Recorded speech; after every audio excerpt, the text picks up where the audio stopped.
그런 내용입니다. 영미 사람들은 이 소설 덕분에 아마 벽을 헐면은, 담을 헐면은 검은 고양이가 나온다는 상상을 하기 쉬울 것입니다.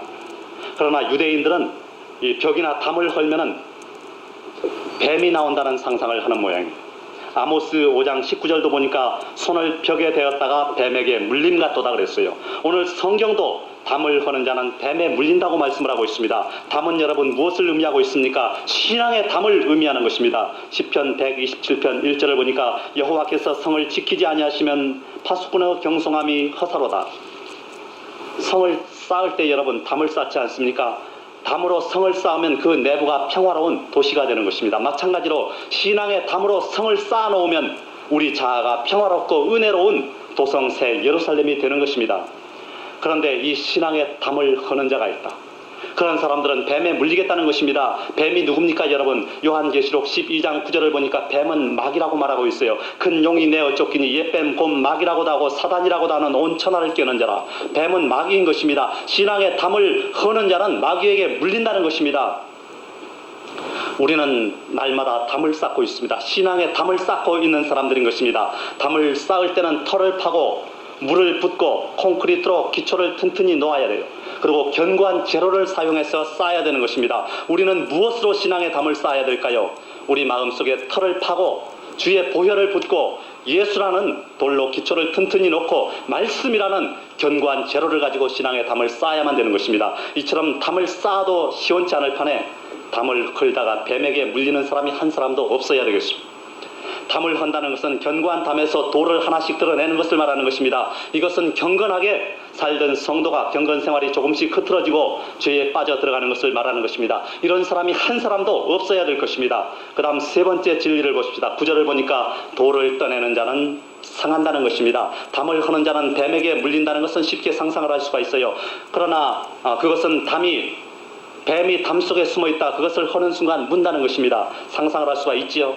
그런데 돌을 떠내는 자는 상한다. 무슨 말씀일까요? 이해가 갑니까? 여기 돌은 산돌 대신 예수님을 가리키는 것입니다. 담을 헐기 위해서는 돌을 하나씩 드러내야 되잖아요. 우리의 신앙에서 그 기초가 되는 예수님을 제거할 때 신앙이 상한다는 것입니다. 예수님 없는 신앙은 상한 신앙이에요. 상하면 썩어요. 기초가 썩으면 허물어져 버리고 마는 것입니다. 건물도 마찬가지 아닙니까? 예수님 없는 신앙은 신앙이 아닌 것입니다. 맹종에 불과해요. 예수님 없는 설교는 설교가 아니요 강연에 불과한 것입니다. 예수님이 없는 모임은 교회가 아니에요. 청중에 불과한 것입니다. 여러분의 믿음에서 예수님을 빼버리지 마십시오. 예수님이 신앙의 기초가 돼요. 기초 중에 기초는 무엇입니까? 예수님의 십자가 보혈이 기초가 되어야 되는 것입니다. 기초를 놓기 전에 땅을 파고 물을 먼저 부은 것처럼 마음을 찢고 예수님의 보혈을 부은 다음 예수로 신앙의 기초를 놓아야만 될 것입니다. 여러분의 신앙에 예수님의 보혈이 뿌려져 있는지 점검하시기 바랍니다. 신앙에서 예수라는 돌을 떠내는 자가 한 사람도 없으시길 바랍니다. 어떤 전도사님이 석탄을 캐는 탄광 속에 들어가서 점심시간을 이용해서 광부들에게 전도를 했습니다. 하나님을 믿으면 값없이 구원을 받을 수 있다는 것을 가르쳤어요. 그러고 나서 일할 시간이 되자 이 전도사님은 탄광을 나오면서 한 광부에게 아까 한 이야기를 어떻게 생각을 하느냐고 질문을 했습니다. 그러자 그 광부가 말하기를 값이 너무 허해서 그런 종교는 믿어지지가 않소 하고 대답을 하더라는 것입니다. 뭔가를 해야만 내가 뭔가 한 공로가 있어야 구원을 받는다. 그래야 믿어질 것 같은데 그냥 믿기만 하면 구원을 받는다고 그러니 너무 값이 싸지 않소. 믿어지지가 않소. 그래서 전도사님은 아무런 대답도 하지 않고 엘리베이터 앞에 서가지고 하는 말이 이제 이 탄광을 나가야 되겠는데 어떻게 하면 됩니까? 물었다는 것입니다. 그러자 광부가 말하기를 그 엘리베이터를 타고 올라가면 될 거 아닙니까? 저 위까지 올라가는데 한참 걸립니까? 아니요, 한 3분밖에 안 걸려요. 그 전도사님이 말하기를 그럼 나는 애쓸 필요가 없군요. 그러니까 맞습니다. 당신은 그냥 타고만 있으면 돼요. 그래서 전도사님 하는 말이 그러나 처음에 이 탄광을 파고서 이만한 엘리베이터 장치를 한 사람은 참 힘도 들고 돈도 많이 썼겠네요. 그거야 그렇지요. 지상에서 500m나 아래에 있는데 주인이 돈 쓴 거야 이루 말할 수 없죠. 전도사님 대답이 네, 옳은 말씀입니다. 바로 그겁니다. 하나님이 말씀하시기를 그 아들을 믿는 자는 영생을 얻는다고 했는데 당신은 너무 싸다고 했습니다. 그러나 멸망과 사망의 굴에서 당신을 구원해 내시는 하나님은 독생자 예수께서 죽으셨으니 막대한 비용을 드린 거 아니겠습니까? 그런 말을 했다는 것입니다. 그렇습니다. 우리는 예수님을 믿기만 하면 구원을 받습니다. 그러나 우리가 받는 구원이 값싼 구원이라고 생각을 하지 마십시오. 하나님의 아들 예수께서 우리를 구원하기 위해서 목숨을 바쳤다는 사실을 꿈에도 잊지 마시기 바랍니다. 그리고 예수라는 돌을 신앙이라는 담으로부터 떠내는 사람이 한 사람도 없게 되시기를 바랍니다. 그 다음 네 번째 진리 10절을 보니까 무딘 철 연장날을 갈지 아니하면 힘이 더 든다고 그랬어요. 성경에서 이 말씀을 한 것은 지혜를 사용하지 않고 미련하게 행동을 하면 힘이 더 든다 그렇게 되어 있습니다. 주석 성경도 보면은 지혜를 사용하지 않으면 힘이 더 든다. 말하자면 머리가 나쁘면 몸이 고달프다. 그런 내용으로 해석을 해놓고 있습니다. 그리고 지혜에도 인본주의적인 지혜가 있고 신본주의적인 지혜가 있는데 신본주의적인 지혜가 더 중요하다. 그렇게 말씀을 하고 있습니다. 물론 맞는 말씀입니다. 그러나 좀 더 실감나게 한번 해보십시다. 여기 적힌 철 연장날은 철로 만든 연장의 날을 말하고 있습니다. 철 연장에 무엇이 있습니까 여러분? 괭이도 있고 삽도 있고 호미도 있고 톱도 있고 그리고 삽도 있고 낫도 있잖아요. 숫돌에 간지 오래된 낫으로 가지고 풀을 베어본 경험이 있으십니까? 얼마나 힘이 드는지 몰라요. 잘못하면 베고자 하는 풀은 안 베지고 손만 베요. 여기서는 우리 무기로 쓰는 검을 한번 예로 들어보십시다. 왜냐하면 에베소서 6장 17절을 보면은 하나님의 말씀은 성령이 사용하시는 검이라고 되어 있습니다. 말씀은 흑암의 세력에 대항하여 싸우는 검인 것입니다. 이 검을 잘 갈지 아니하면 힘이 더 들어요. 이 말씀의 검을 어떻게 갈까요? 기도로 가는 것입니다. 이 말씀은 천하에 비교할 것이 없이 날카로운 명검이에요. 히브리서 4장 12절을 보면은 말씀은 좌우의 날선 어떠한 검보다도 예리하다고 말씀을 하고 있습니다. 이런 위대한 말씀이지만 우리가 사용해서는 잘 안 들어요. 관원장이 쓰던 80근 되는 청룡들을 어린 지훈이가 쓴다면 쓸 수 있겠습니까? 젖먹던 힘까지 다해도 들지도 못할 것입니다. 청룡들은 관원장이 써야 제격 아니겠습니까? 마찬가지인 것입니다. 말씀의 검은 영적인 세계에서 이 지훈이와 같은 어린 아이에 불과한 우리들이 사용해가지고는 이 젖먹던 힘까지 다 써도 안 돼. 그러면 어떻게 해야 되느냐? 성령께서 사용하게 해야죠. 말씀은 우리의 검이 아니라 에베소서 6장 17절처럼 성령의 검인 것입니다. 여기 무딘 철 연장 날을 간다는 것은 기도를 의미하는 것입니다. 우리가 기도를 하면은 성령이 오시는데 성령이 충만하게 임하실수록 그 말씀이 날카로워진다는 것입니다. 우리가 기도를 안 하고 마귀를 쫓으면 마귀가 나가지도 않고 비웃어요.